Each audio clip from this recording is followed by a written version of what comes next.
मोहम्मद वकास। मोहम्मद असलम। आप देख रहे हैं world real reaction YouTube channel. अगर आपको हमारी वीडियो अच्छी लगे चैनल को ज़्यादा से ज़्यादा लाइक शेयर और सब्सक्राइब कर दें। चलते हैं वीडियो डाकला सिख को डरपोक कहने वाले पाकिस्तान 71 की वॉर भूल गया क्या?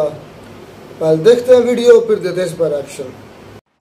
नमस्कार दोस्तों, डीडी रेड के एक और रिएक्शन वीडियो में आप सभी का स्वागत है। मैं हूं आलोक। तो आज जो वीडियो लेकर आया हूं वो वीडियो है सना अमजद का और इसका टाइटल है पाकिस्तान बनेगा हिंदुस्तान।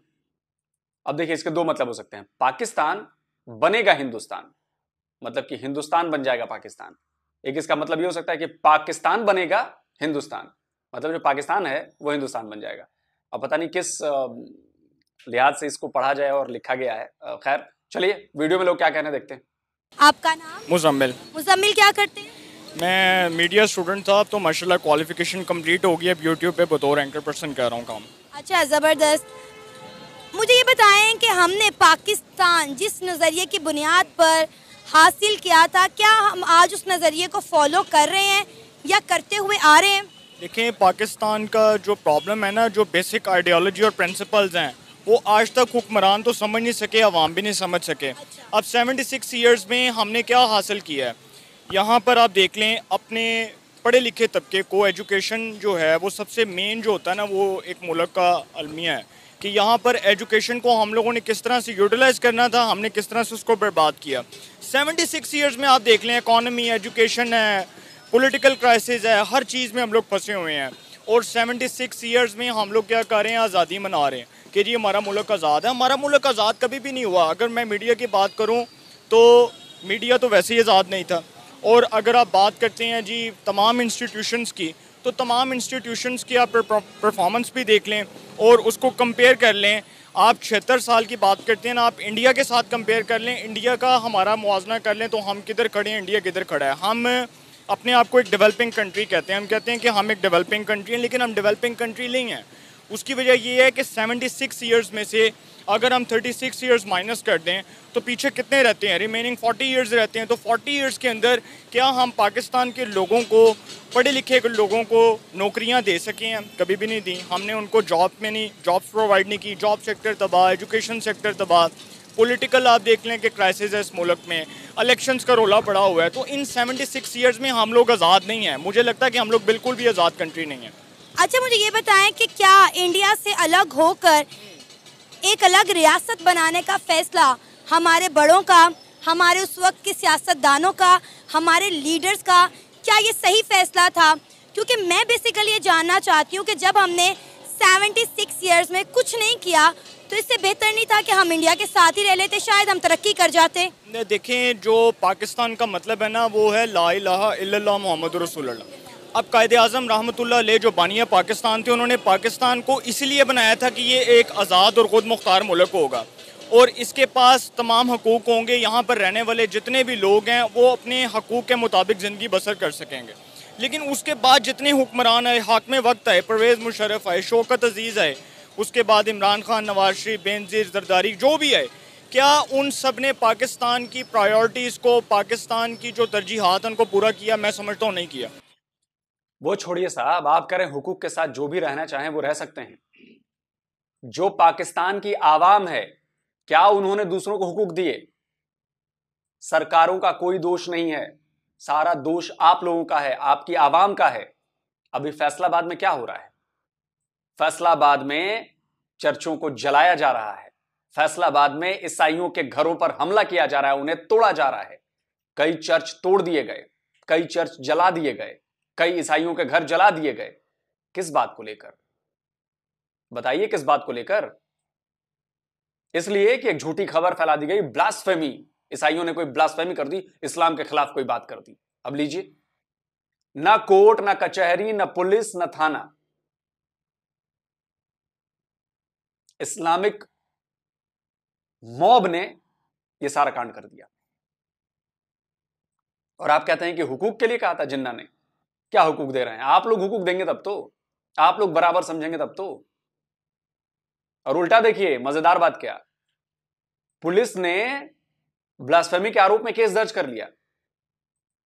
मतलब आपके धर्म का किसी ने अपमान किया तो ब्लास्फेमी का लॉ लग गया, उस पर केस दर्ज हो गया।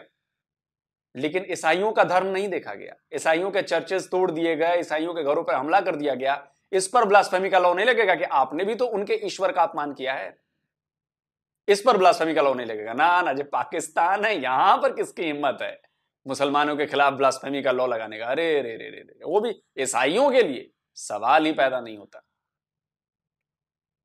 सवाल ही पैदा नहीं होता।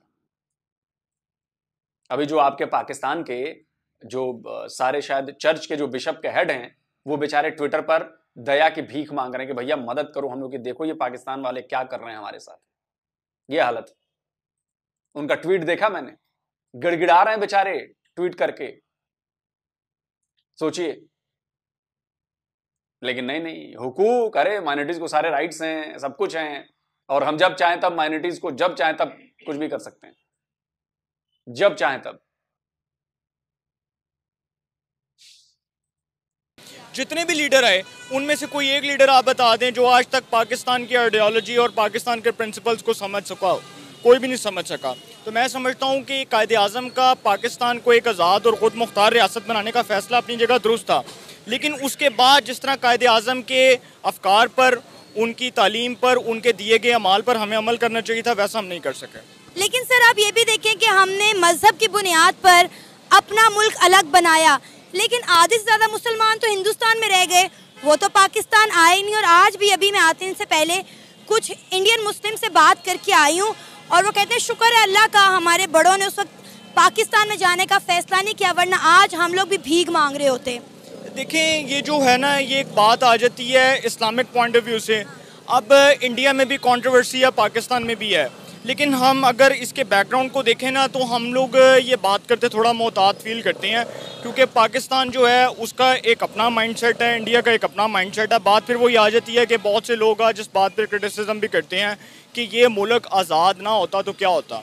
आज अगर हम आज़ाद हैं, मैं ये नहीं कह रहा कि हम आज़ाद हैं, लोग कहते हैं हम आज़ाद हैं, तो वो फिर ये इसके जो है ना वो मीनिंगफुल वर्ड्स अगर उसमें समझें, इस बात को अगर बताएं, इसके मानी असल क्या है कि हम किस तरह से आज़ाद हैं।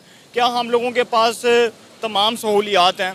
क्या हम लोगों के पास रोज़गार है, नौकरियां हैं, फैसिलिटीज़ हैं? सब कुछ होगा, लेकिन हम लोगों को दिया गया इन 76 सालों में, ये एक जो है ना सबसे बड़ा $1 मिलियन क्वेश्चन है, जिसका जवाब मेरे ख्याल हमारे हुक्मरानों के पास भी नहीं है।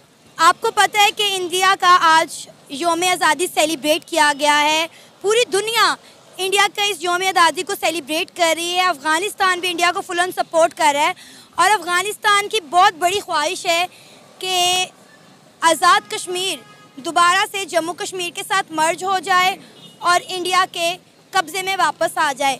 दूसरी ख्वाहिश उनकी ये है कि पाकिस्तान सफ़ाए हस्ती से मिट जाए और एक बार फिर पाकिस्तान बनेगा हिंदुस्तान। वो ये चाहते हैं। क्या आपको लगता है आने वाले दिनों में जो हमने अपने मुल्क का हाल कर दिया है, क्या पाकिस्तान हिंदुस्तान के साथ मर्ज हो जाएगा? क्या अफगानियों की ये ख्वाहिश कभी पूरी होगी? नहीं भैया, हमें नहीं चाहिए। अफगान वालों प्लीज हमें माफ कर दो, हमें पाकिस्तान वापस नहीं चाहिए, बिल्कुल भी नहीं चाहिए। और वो अच्छा हुआ कि 1947 में पाकिस्तान अलग हो गया, वरना आज पूरी दुनिया हमें भी टेररिस्तान कहती। आज पूरी दुनिया में उनकी वजह से हमारा जो हम लोग हैं, हम लोग भी बदनाम हुए रहते। हर जगह हमें भी शक की निगाहों से देखा जाता, हर जगह हमें भी भिखारी कहा जाता। अच्छा हुआ भैया पाकिस्तान अलग हो गया, यहां से लोग चले गए वहां पे। जो देश के लोग थे वो रह गए, जो चाहते थे अलग बनाना, अपनी चलाना, वो चले गए भैया, लेके चले गए। और इसका सबसे बड़ा सबूत मैं देता हूं। हमारी आर्मी में लेफ्टिनेंट जनरल सैयद अता हसनैन रहे हैं। लेफ्टिनेंट जनरल, जाके सर्च कर लीजिएगा, आर्मी में दूसरा सबसे बड़ा ओहदा होता है, उसके ऊपर आर्मी चीफ होता है। उनके फादर 1947 में, उनके फादर भी फौज में थे। उनके फादर को जब कहा गया कि जी पाकिस्तान नाम का एक देश बन रहा है, मुसलमानों के लिए देश बन रहा है, तो चलिए वहां चलते हैं, तो उन्होंने क्या कहा था?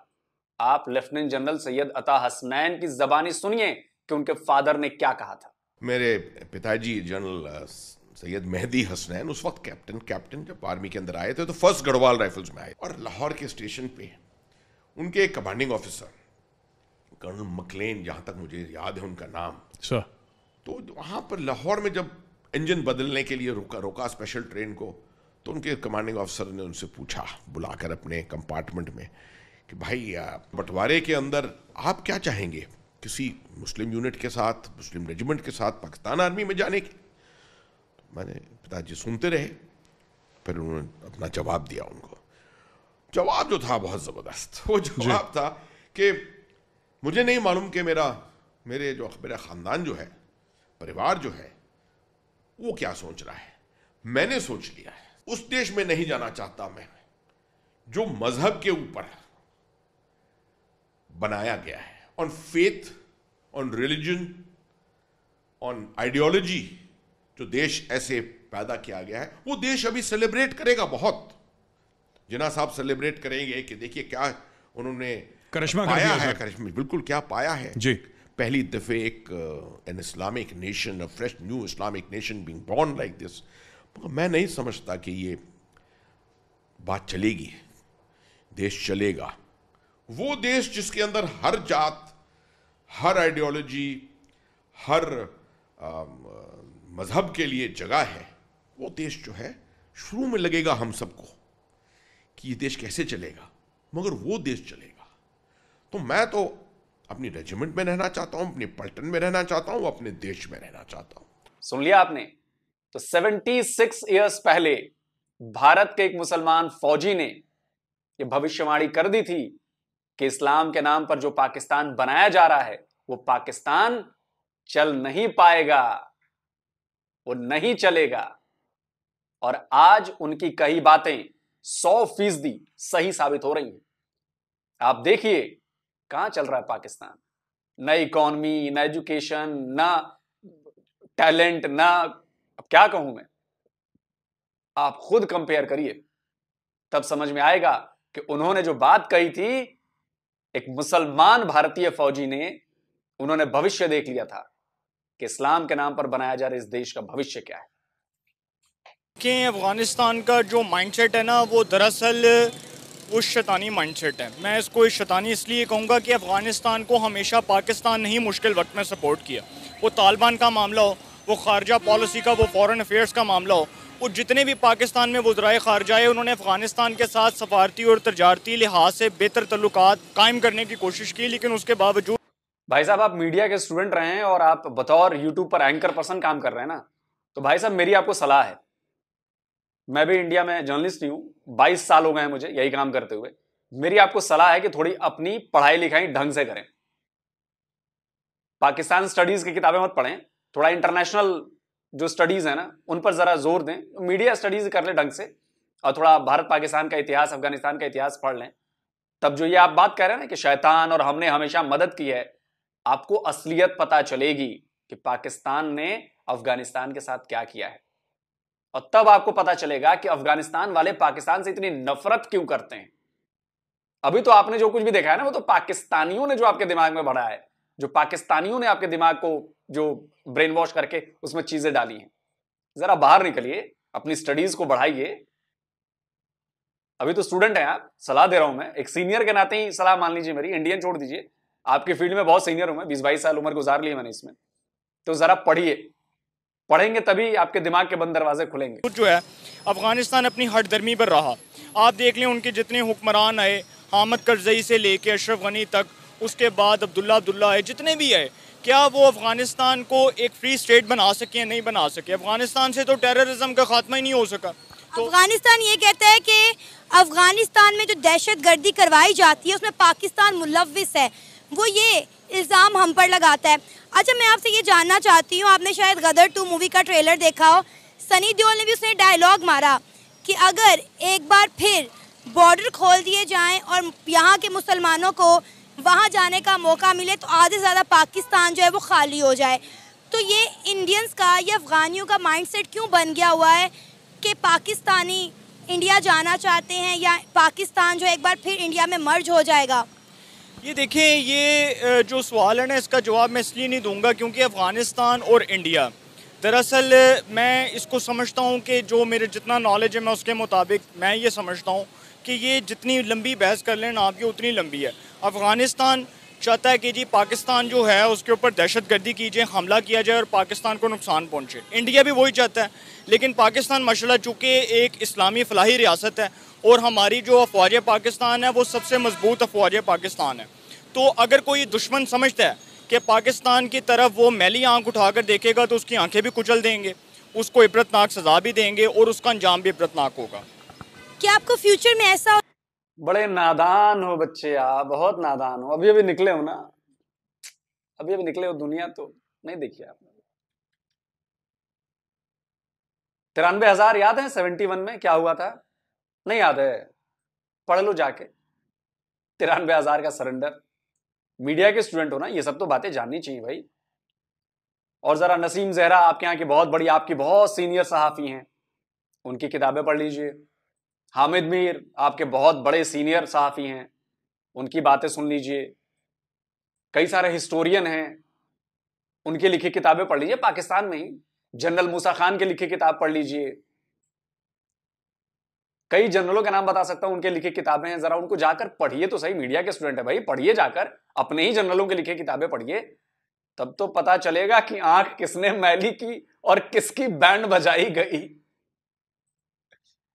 सच्चाई वहीं से मिलेगी आपको। ये जो व्हाट्सएप फॉरवर्ड और पाकिस्तान स्टडीज की किताबें पढ़ाया जाता है, ये तो सब आप लोगों को चूरन देने के लिए। असली चीज तो वहां पे है। हमदुर रहमान कमीशन की रिपोर्ट पढ़िए, है कि नहीं? अभी तो आप, इतनी सी नॉलेज है आपकी, थोड़ी नॉलेज बढ़ाइए, इतनी करिए, तब आपसे फिर मैं बात करूंगा। सना को बोलूंगा कि फिर मेरी जरा इनसे बात करवाइए, तब आपको समझ में आएगा कि मैं क्या कह रहा हूं। उन सारी किताबों को जाके पढ़िए। इंडियन किताबें नहीं है, सारी पाकिस्तानी।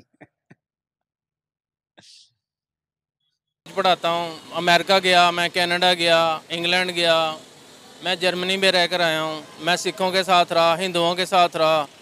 यहूद ने मेरी दोस्त थी, यहूदी लड़कियाँ जो थी, एक लीज़ा मैरी थी। मैं आपको एक हकीकत बताना चाहता हूँ।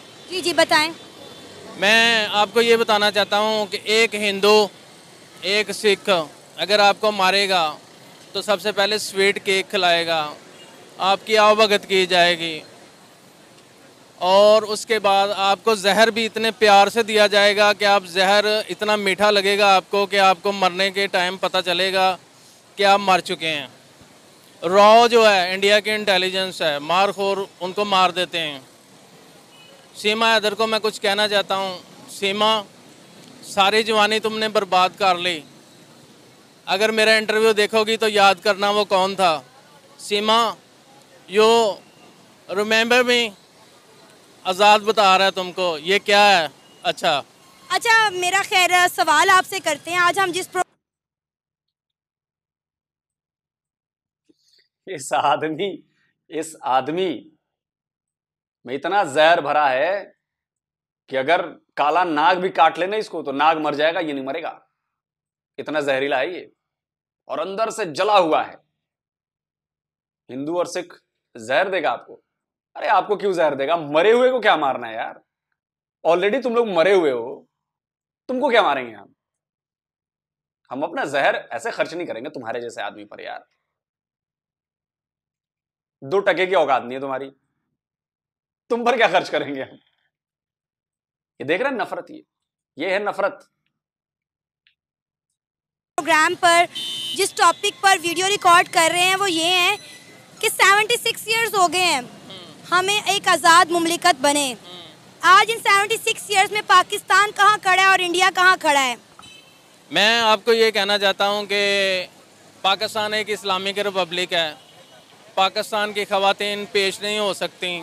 सोनिया विस्की का पैक भी बड़ा अच्छा बनाती है, डांस बड़ा अच्छा करती है, और वो अंग्रेज़ को जो है ना ऐसे पेश हो करती है, एक ड्रिंक देती है और खाना खिलाती है। वहाँ डॉलर्स आ रहे हैं, यूरो आ रहे हैं, हार्ड करेंसी आ रही है, और बड़े प्यार से। मैं डेवलपमेंट पे बात कर रही हूँ, आप कहीं और ही निकल गए। डेवलपमेंट में ये कहना चाहता हूँ कि इन 75 ईयर्स में अफसरशाही इस मुल्क को खा गई है।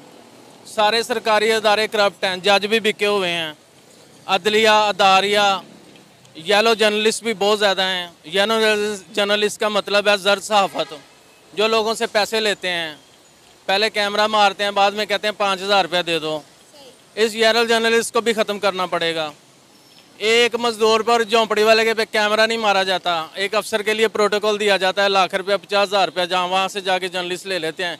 वो प्रेस कॉन्फ्रेंस हो। भाई अगर पाकिस्तान में कोई मौलाना, कोई मौलवी, कोई जो मेरा वीडियो देख रहा हो, जो इस्लाम के स्कॉलर्स हैं, कोई भी जो मेरा वीडियो देख रहा हो, मेरी आप सबसे विनती है कि भाई देखिए इस आदमी ने क्या किया। इस आदमी ने बोला कि मेरी यहूदी लड़कियां दोस्त थीं, तो यहूदियों से तो आपकी दुश्मनी जग जाहिर है। अब बताइए, ये बंदा यहूदियों को दोस्त कह रहा है, दोस्त बनाया हुआ था इसने यहूदियों को। वो कहा किसी और सेंस में है इसने, लेकिन भाई सोचिए, यहूदियों से संपर्क है, ये एजेंट हो सकता है। और मौलाना मौलवियों फतवा निकालो इसके खिलाफ, यहूदी से दोस्ती कर ली इसने, बताइए। और खुलेआम सीना चौड़ा करके पाकिस्तान में लाहौर में कह रहा है कि जी हाँ जी हमने तो यहूद से दोस्ती की। सुन लो भाई, कोई भी जो सुन रहा हो, गैरत बची हो, इस्लाम को मानते हो आप, तो जरूर देखें भाई। हो जाती है, लेकिन एक रक्शे वाले पे और रेडी वाले पे कैमरा नहीं मारा जाता। मैं पूछना चाहता हूँ, ये कौन सा इंसाफ है, ये कौन सी सहाफत है? ये पाकिस्तान के अफसरशाही जो सरकारी इदारे क्या कर रहे हैं? FIA लाखों रुपया भरती है, डेली ये सरकारी चोर अपनी जेबें भर के चले जाते हैं। इन 75 सालों में हमको क्या मिला, बता मुझे। यही सवाल तो मेरा है कि इन 75-76 सालों में हमने क्या हासिल किया? हमारे नौजवानों ने इतना खून बहाया, अपनी जानों के, अपने खून के नजराने दिए, तो आज देखें इंडिया दुनिया की सुपर पावर बनने जा रहा है। आप देखें हर सेक्टर में इंडिया ग्रो कर रहा है। उनकी एजुकेशन देख लें, उनकी साइंस और टेक्नोलॉजी देख लें, और आज हम कहाँ खड़े हैं आपके सामने। इंडिया पाकिस्तान से कभी भी फाइट नहीं कर सकता। इंडिया एक बुजदल सी कौम है। जब बॉर्डर पे गोली चलाते हैं सिख, 8 PM रात को उन्होंने पी होती है। मुझे ये बताएं, आप टीचर हैं? जब मैं क्रॉस फायर करता था तो सिख भाग जाते थे, कहते वीर जी गोली ना चलाओ। मेरी बात सुनने, आप टीचर हैं? हाँ। सिख भाग जाते थे? अबे सिख ऐसे डंडे मारेंगे ना तुझे, सिखों को जानता नहीं है तू। तेरे ददाजान और औरंगजेब को पता था सिख क्या है, समझे?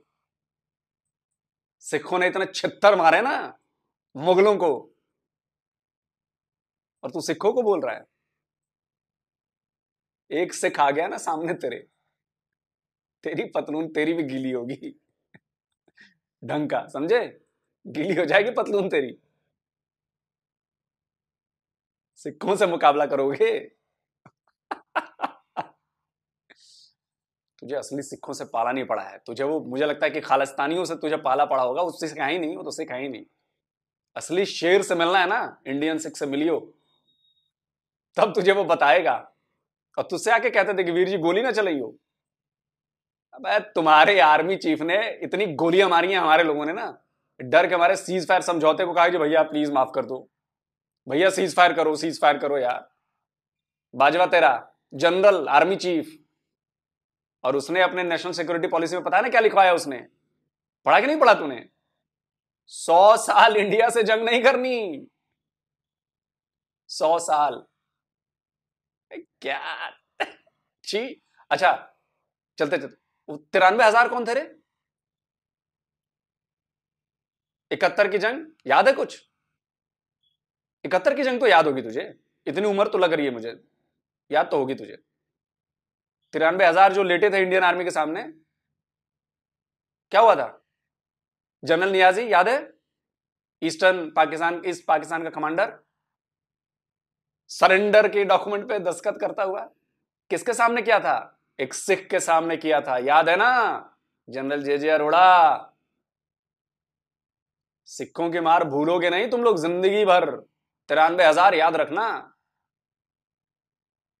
आपने किताबें लिखी हुई हैं, आपने बड़ा इंटरनेशनली विजिट किया हुआ है। मैंने कनाडा देखा है, मुझे 4 जुबानें आती हैं। मैं डेवलपमेंट पे बात कर रही हूँ, आप सीमा गोलियां कहाँ निकली जा रहे हैं? आपको समझ नहीं आ रहा मैं क्या बात करना चाह रही हूँ? मैं आपसे यही कहना चाहता हूँ कि ये अफसरशाही इस मुल्क को खा गई है। मुझे इसी सवाल का जवाब आज तक कोई नहीं दे सका। आपने बोला कि इंडिया हमारे आगे कुछ नहीं है, इंडिया की टांगे कांपती हैं, ये है वो है, इंडिया हम पे हमला नहीं कर सकता। आज की जो जंग है वो मौशियत की जंग है, गन्नों बंदूकों और ये हथियारों की जंग नहीं है, बॉम्ब्स की जंग नहीं है, ये एजुकेशन की जंग है, साइंस की जंग है, टेक्नोलॉजी की जंग है, मौशियत की जंग है। और आपको नहीं लगता कि इस जंग में भारत जो है वो जीत गया है? अब्दुल कलाम ने एटम बम बनाया, इंडिया ने उसे प्रेसिडेंट बना दिया। अच्छा। पाकिस्तान में कोई एटम बम बनाता है उसे कैद कर दिया जाता है, उसके हाथ काट दिए जाते हैं। कोई इंजीनियर बनता है वो अमेरिका चला जाता है। पाकिस्तान में अफरादी कुव्वत नहीं है। ये अफसरशाही सबको खा जाती है। अब आप देखें कि इंडिया ने चंद्रयान 3 मिशन लॉन्च किया है, उनके साइंटिस्ट चांद पर पहुंच गए हैं। हम आज कहाँ खड़े हैं मुझे बताएं। हम इसी बात पर खुश हैं कि जी हमारे झंडे में चांद है, और जब हम IFM से बजट लेते हैं तो हम 40 करोड़ का झंडा तैयार करने निकल जाते हैं। आप माशाल्लाह से टीचर हैं, आपको इन चीज़ों का इल्म नहीं है दुनिया में क्या हो रहा है, इंडिया क्या कर रहा है, हम क्या कर रहे हैं। इंडिया हमसे अगर 50 साल भी आगे निकल जाए तो अल काफिरीन हमसे फिर भी आगे नहीं बढ़ सकते। हम मुसलमान हैं, अल्हम्दुलिल्लाह हमें पाकिस्तानी होने पे फ़ख्र है, हम अपने मुल्क में खुश हैं। सर पाकिस्तान से ज़्यादा मुसलमान हिंदुस्तान में रहते हैं और वो बड़ी अच्छी और खुशहाल ज़िंदगी गुजार रहे हैं। आपको पता है पार्टीशन के वक्त आधे ज़्यादा मुसलमान तो पाकिस्तान आए नहीं थे, और आज वो इस बात पर खुश हैं कि हमारे आबाओ अजदाद ने बड़ा अच्छा फैसला किया, वरना हम भी कटोरा लेकर फिर रहे होते। हाँ, मैं आपको ये कहना चाहता हूँ कि इंडिया के मुसलमान हमारे भाई हैं, वो पाकिस्तान आए, हम उनकी खिदमत करेंगे। हमारे पास सिख आ जाएँ इंडिया के, वो भी कोई मसला नहीं है, सिख भी हमारे भाई हैं। लेकिन मैं ये कहना चाहता हूँ कि ये जितना भी अदारिया है, ये अदलिया है, ये वकील जो हैं सरकारी, ये सारे बिके हुए हैं। आप किस बात मस्जिद की बात करती हैं, सरकारी अफसरशाही, ये सारे सरकारी महकमे चोर हैं। मुझे इन सवालों का जवाब कौन देगा। हुकूमत पाकिस्तान सारी बिकी हुई है, इमरान खान को कैद कर दिया गया, आप सच बोलेंगे आपको मार दिया जाएगा, आपकी मौत हो जाएगी। पाकिस्तान भी अपना यौम आज़ादी मना रहा है, हिंदुस्तान भी अपना यौम आज़ादी मना रहा है। आपको पता है अफगानियों की ख्वाहिश है कि पाकिस्तान जो है वो सफ़ाई हस्ती से मिट जाए, निस्तो नाबूद हो जाए, और एक बार पाकिस्तान बनेगा हिंदुस्तान, ये कहना है उनका। क्या आपको लगता है हमारे मुल्क के जो हालात हैं वो वक्त करीब है कि पाकिस्तान दोबारा हिंदुस्तान में मर्ज हो जाएगा? ये कभी नहीं हो सकता। पाकिस्तान को बचाने वाले बहुत ज़्यादा हैं। हमारा बच्चा जो है वो मार देगा जाकर उनको। मैं ये कहना चाहता हूँ कि सबसे पहले बंदे को लालच दिया जाता है, यहाँ से थाईलैंड बैंकॉक लिया जाता है। इंडिया का एक सेंटर है कोबरा सेंटर पंजाब रेजिमेंट का, जहाँ पे कमांडो की ट्रेनिंग दी जाती है, और 2 करोड़ रुपया देकर उसे अफ़गानिस्तान से पाकिस्तान भेजा जाता है। और ये जो इंडिया सियासत लड़ा रहा है, पाकिस्तान पे हमले करवा रहा है, बम ब्लास्ट करवा रहा है, 6 माह की ट्रेनिंग दे रहा है इंडिया, कोबरा बटालियन दे रही है, NSG दी है। पंजाब में बहुत बड़ा सेंटर है, इंडियन कमांडो सेंटर है कोबरा का, जो कि पाकिस्तान टेररिस्ट तैयार करके भेजता है, जो सबसे ज़्यादा अफ़गानिस्तान से आते हैं। 17 एम्बेसियाँ अफ़गानिस्तान में हैं, और जहाँ से बंदा ट्रेंड करके पाकिस्तान में भेजा जाता है। इंडिया से बड़ी बड़ी खूबसूरत लड़कियाँ भेजी जाती हैं, जिनमें ज़्यादातर का नाम सोनिया होता है। आप सोनिया पे क्यों फंसे हुए हैं? मैं आपको हकीकत बता रहा हूँ, आप कहती हैं सच बोलो, मैं सच बता रहा हूँ आपको। मीडिया दुनिया चांद पर पहुँच गई और हमारे पाकिस्तानी सोनिया हैदर से नहीं निकल पा रहे। मैं आपको यही तो बताना चाहता हूँ कि एक गरीब बंदे को इंसाफ ना कल मिला ना आज मिलेगा। हम चले जाएंगे, हमारे बाद कोई और आ जाएंगे, लेकिन पाकिस्तान इंशाल्लाह कायम रहेगा। पाकिस्तान को कुछ नहीं होता, आप इस चीज़ की फिक्र ना करें। सर आपका नाम? मोहम्मद नवीद। चलिए वीडियो को खत्म करते हैं यार, मतलब मजा आ गया। ये बंदा टीचर है, ये बंदा फौज में रहा है, पाकिस्तानी फौज में रहा है, ये गोलियां चलाई हैं इसने, और इसकी बातें आप सुन रहे हैं। मुझे लग रहा है कि इसका दिमाग हिल गया है, इसको कुछ नहीं पता कि ये क्या बके जा रहा है। तो मुझे लगता है पूर्ण रूप से बकवास को आप लोगों ने एंजॉय किया होगा, और इसको एज ए कॉमेडी शो लिया करें, आप ऐसे सीरियस मत लिया करें। इसको सब पता है कि जी यहां से कमांडो ट्रेंड किए जाते हैं, अफगानिस्तान से वहां जाते हैं। अबे तेरे टीटीपी वाले हैं भाई, तेरे मुसलमान भाई हैं टीटीपी वाले, अफगानिस्तान वाले तालिबान वाले भी तेरे मुसलमान भाई हैं। होश में रहे भाई, कौन सा नशा किया है तूने, कौन सा नशा किया है? हमें भी बता यार, हम भी जरा देखें कौन सा नशा है। ऐसी ऐसी बातें की हैं इस भाई ने यार, जिनका ना सिर है ना पैर है। गजब ही हो गया मामला यार, बताइए। ऐसे लोगों पाकिस्तान में तो उन पाकिस्तान को दुश्मनों की जरूरत नहीं है, ऐसे लोग ही काफी हैं अपने ही मुल्क को तबाह करने के लिए। अपने बताइए, ये टीचर है और ये क्या पढ़ाता होगा अपने बच्चों को, जब इसके खुद अंदर इतने नफरत भरी पड़ी है। अब बताइए, अभी कह रहा था कि सिख भाई आ जाएं, अभी थोड़ी देर पहले जब इसने शुरुआत की तो बोला कि जी सिख जहर देता है तो बड़े प्यार से देता है। सोचिए, और ये कह रहा है कि सिख भाई भी आ जाए। अबे इधर का मुसलमान ना चप्पलों से मारेंगे तुझे, अभी तू मिल गया तो उन्हें भयंकर कुटाई करेंगे तेरी। तू पहले अपना देश देख, अपने मुसलमानों को बचा ले, अपने देश के मुसलमानों को, तब बात करियो।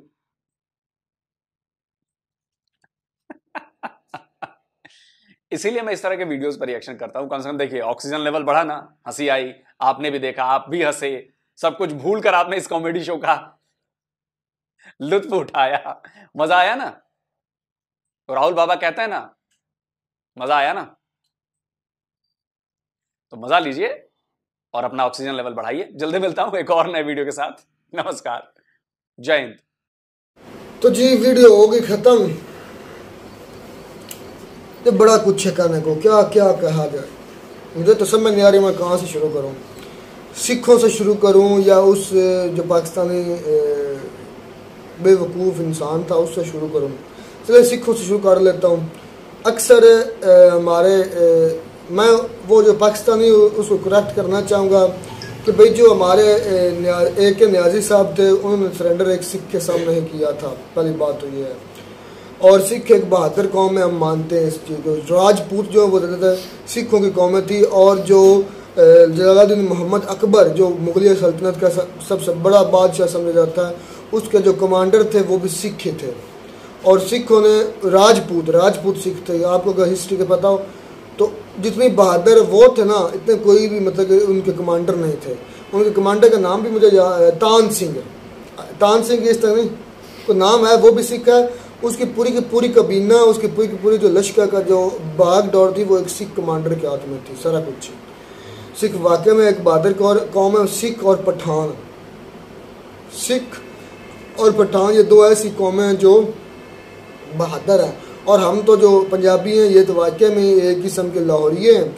हम नीचे भी पड़े हो ना, लेटे भी हो तो तब भी हम शेर ही होते हैं, लेकिन वो गैरत गयूर कौमें हैं। सिख और पठान, मैं इस चीज़ को पर्सनल तौर पर कहूँ तो वो एक गयूर कौमें हैं, मतलब गैरतमंद कौमें हैं, न डर कौमें हैं, इसमें कोई शक नहीं। और हमारे AK न्याजी साहब ने जो मतलब कि सरेंडर किया था वो सिख के सामने ही किया था, सिख के साथ ही एग्रीमेंट किया था। तो अब जो आलोक और मेजर साहब बात करते हैं ना, तो ये जो खालिस्तानी है वो सिख नहीं है। मैं चैलेंज करता हूँ आप तमाम मेरे व्यूवर्स को, उनके बाप दादा देख लें, अगर सिख नहीं है, जिस तरह आप हमें कहते हैं, जिस तरह आप इंडियन व्यूवर्स, इंडिया के लोग हमें कहते हैं कि आपके बाप दादा जो हैं वो इंडिया के हैं और हिंदू थे, सिख थे। मैं आप सबको चैलेंज करता हूँ, जितने खालिस्तानी बड़े हैं, अमृतसर वो जो कि अमृतपाल सिंह, उसका बाप दादा देख लें, अगर वो सिख नहीं है तो ठीक है, हम बोलना छोड़ देंगे। उसके बाद भगत सिंह जो आपका सबसे बड़ा लीडर है, जिसको आप समझते हैं, आप भी मानते हैं, हम भी मानते हैं, उसके बाप दादा देख लें, क्या वो सिख नहीं है। खालिस्तान के अंदर जितने भी लोग, चलो भगत सिंह तो खालिस्तान की तहरीक में नहीं, आज जो तहरीकें खालिस्तान की चल रही हैं, या जो कनाडा के लोग हैं या ऑस्ट्रेलिया के लोग हैं, या दोहरा म्यार से, मुझे पाकिस्तानी वो दोहरा म्यार करें तब भी मुझे गुस्सा आता है, और इंडियन भी जब दोहरा म्यार करते हैं तब भी मुझे गुस्सा आता है। यार बात वो है जो सच है। हमें आप कहते हैं कि मतलब कि आप हिंदू से कन्वर्ट हुए हैं, हम मानते हैं। मैं बरमला कहता हूँ हमारे बावजूद सिख थे, हिंदू थे।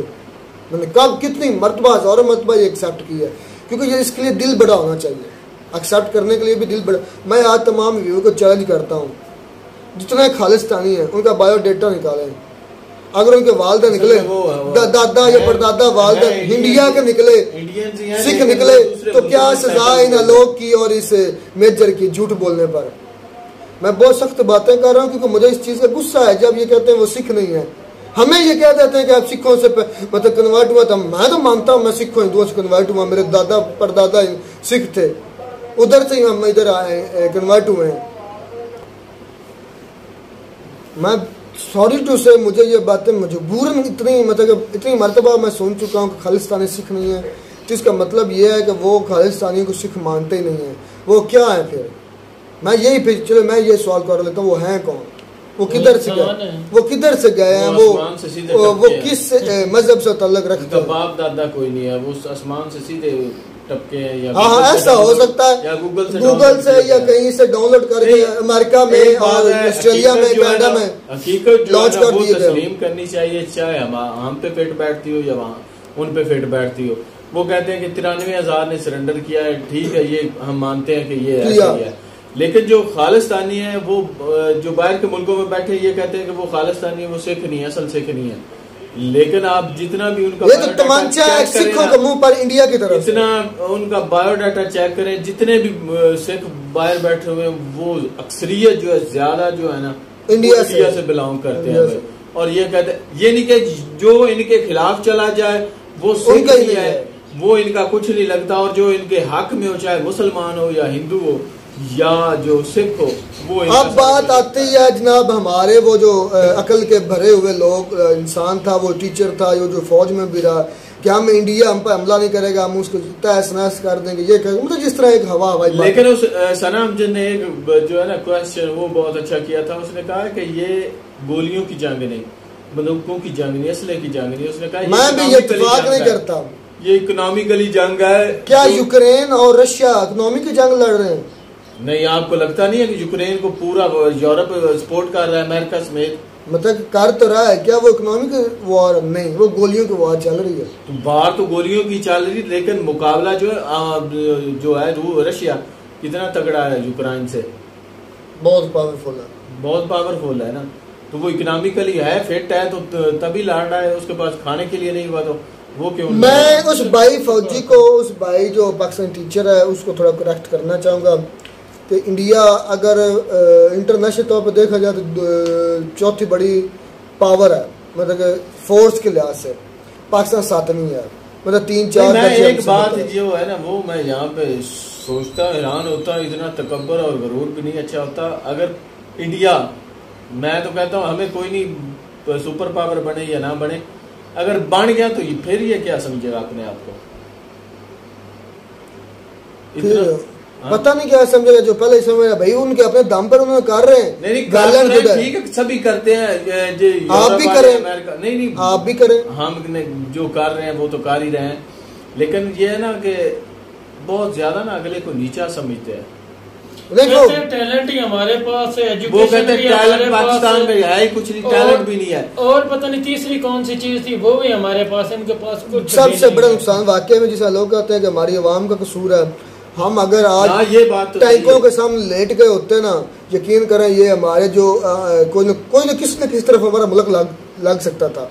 हम टैंकों के सामने लेटे नहीं तो चंद खानदान, चंद बड़े जर्नैल और उनके बेटे, उनके बेटे और उनके, आप देख लें दुनिया के पाकिस्तान के जितने बड़े इदारे हैं, वापडा देख लें, उसके बाद जो भी इदारा पाकिस्तान के अंदर काम कर रहा है, पुलिस का इदारा देख लें, उसके बाद जितने इदारे हैं तुम्हारे, उनमें सबसे ज़्यादा रिटायर्ड फौजी सरबराह CEO जो हैं या DG जो भी हैं, डायरेक्टर जनरल, जितने तो सारे वो सारे कारोबार तो इन्होंने, वो लोग इस बात में सच्चा है कि अगर हम खुद ठीक होते ना तो हम आज क्या, मुझे ये बताएं, हमारे फौजियों के अलावा पाकिस्तान में कोई पढ़ा लिखा इंसान ही कोई नहीं है कि वो समझते नहीं इस काबिल किसी सीट को।